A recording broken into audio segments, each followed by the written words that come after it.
Hi friends, ಹೇಗಿದ್ದೀರಾ? I hope ಎಲ್ಲರೂ ಚೆನ್ನಾಗಿದ್ದೀರಾ ಅಂದ್ಕೊಳ್ತೀನಿ.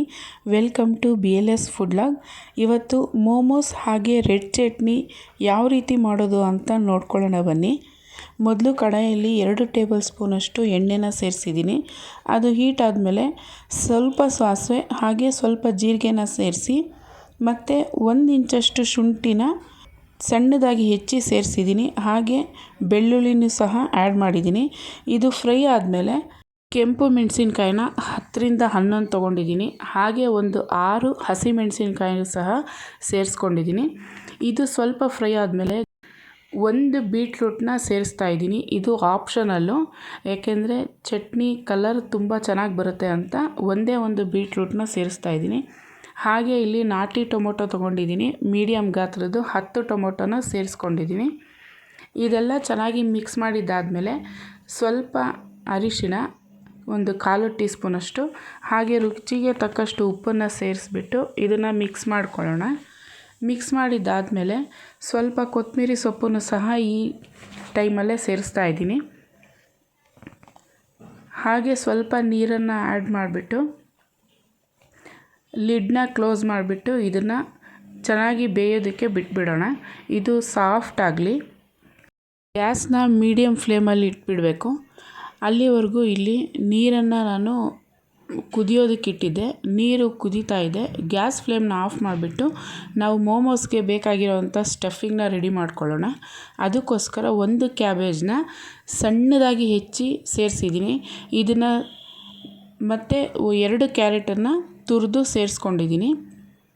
ಯಾಕೆಂದರೆ ಕ್ಯಾಬೇಜಲ್ಲಿ ಔಷಧಿನ ತುಂಬ ಹಾಕಿರ್ತಾರಲ್ವ ಬೆಳೆಯೋವಾಗ, ಅದಕ್ಕೋಸ್ಕರ ಆ ಎಲ್ಲ ಇದು ಹೋಗಲಿ ಅಂತೇಳ್ಬಿಟ್ಟು ಬಿಸಿ ನೀರಲ್ಲಿ ಸೇರಿಸ್ಕೊಂಡಿರೋದು.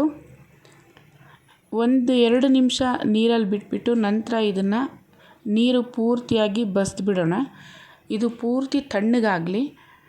ನೋಡಿ, ಇದು ತಣ್ಣಗಾಗಿದೆ. ಈ ಟೈಮಲ್ಲಿ ಇದನ್ನು ಚೆನ್ನಾಗಿ ಪ್ರೆಸ್ ಮಾಡಿಬಿಟ್ಟು ನೀರನ್ನು ಪೂರ್ತಿಯಾಗಿ ತೆಗೆದುಬಿಡಬೇಕು.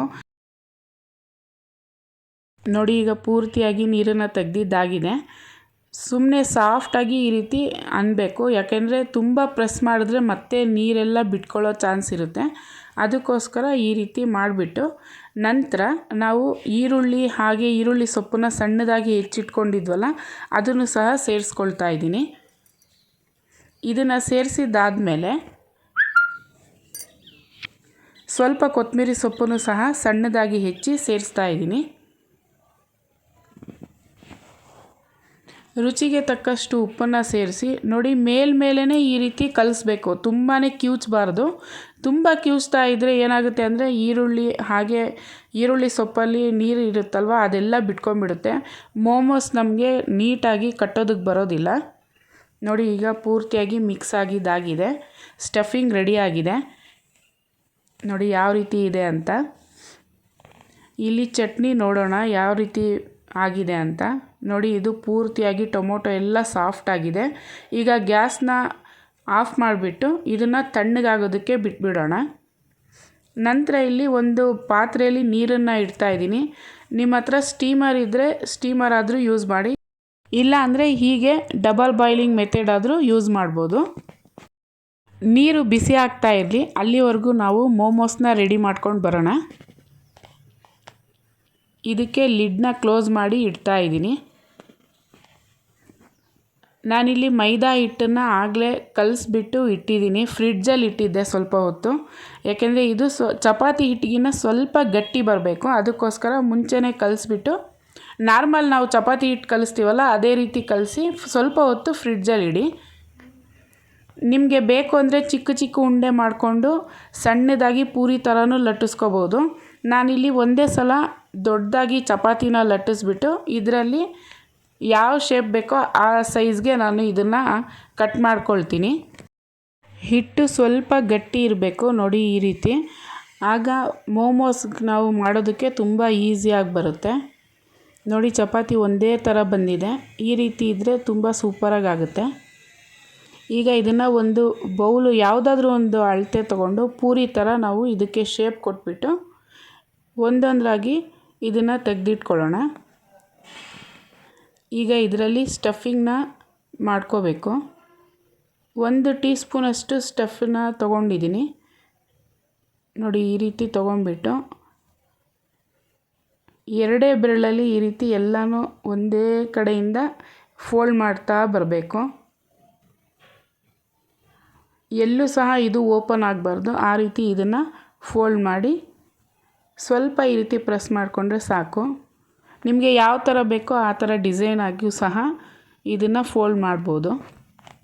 ನಾವು ಆಗಲೇ ಸ್ಟೀಮ್ಗೋಸ್ಕರ ನೀರು ಬಿಸಿ ಆಗೋದಕ್ಕೆ ಇಟ್ಟಿದ್ವಲ್ಲ, ಅದು ಬಿಸಿ ಆಗಿದೆ. ಈಗ ಮೋಮೋಸ್ನ ಒಂದೊಂದಾಗಿ ಇದರಲ್ಲಿ ಇಟ್ಬಿಡೋಣ. ಇದು ಸ್ಟೀಮಲ್ಲಿ ಚೆನ್ನಾಗಿ ಇದು ಬೇಯಬೇಕು. ಅಲ್ಲಿವರೆಗೂ ನಾವು ಚಟ್ನಿನ ತಣ್ಣಗಾಗೋದಕ್ಕೆ ಇಟ್ಟಿದ್ವಲ್ಲ, ಅದು ಪೂರ್ತಿಯಾಗಿ ತಣ್ಣಗಾಗಿದೆ. ಇದಕ್ಕೆ ಇನ್ನು ಏನೂ ಸೇರಿಸೋದಿಲ್ಲ. ಇದನ್ನು ಮಿಕ್ಸಿ ಮಾಡ್ಕೊಂಬಿಟ್ಟು ಸ್ವಲ್ಪ ನೀರನ್ನು ಸೇರಿಸಿ ಮಿಕ್ಸಿ ಮಾಡಿದ್ದೀನಿ ಅಷ್ಟೇ. ನೋಡಿ, ಚಟ್ನಿನೂ ಸಹ ರೆಡಿಯಾಗಿದೆ. ಸೂಪರಾಗಿರೋವಂಥ ಚಟ್ನಿ ರೆಡಿ ಇದೆ. ಮೋಮೋಸು ಸಹ ಬಾಯ್ಲ್ ಆಗಿದೆ ನೋಡಿ, ತುಂಬ ಚೆನ್ನಾಗಿ ಬಂದಿದೆ. ನಾನು ಈಗಾಗಲೇ ಕಳೆದ ವಿಡಿಯೋದಲ್ಲಿ ಮೋಮೋಸ್ ಚಟ್ನಿ ಯಾವ ರೀತಿ ಮಾಡಬೇಕು ಅಂತ ತೋರಿಸಿದ್ದೀನಿ. ಇದು ಒಂಥರ ಟೇಸ್ಟ್ ಇರುತ್ತೆ, ಅದು ಒಂಥರ ಟೇಸ್ಟ್ ಇರುತ್ತೆ. ಎರಡು ಟ್ರೈ ಮಾಡಿ ನೋಡಿ. ಸವಿಯಲು ಸಿದ್ಧವಾಗಿರೋ ರೆಡ್ ಚಟ್ನಿ ಹಾಗೆ ಮೋಮೋಸ್. ನಿಮಗೆ ಈ ರೆಸಿಪಿ ಇಷ್ಟ ಆಗಿದೆ ಅಂದ್ಕೊಳ್ತೀನಿ. ಇಷ್ಟ ಆಗಿದ್ದಲ್ಲಿ ಈ ಕೂಡಲೇ BLS ಫುಡ್ ವ್ಲಾಗ್ನ ಸಬ್ಸ್ಕ್ರೈಬ್ ಮಾಡ್ಕೊಳ್ಳಿ. ಹಾಗೆ ಲೈಕ್ ಮಾಡಿ, ಶೇರ್ ಮಾಡಿ, ಕಮೆಂಟ್ ಮಾಡಿ. Thank you.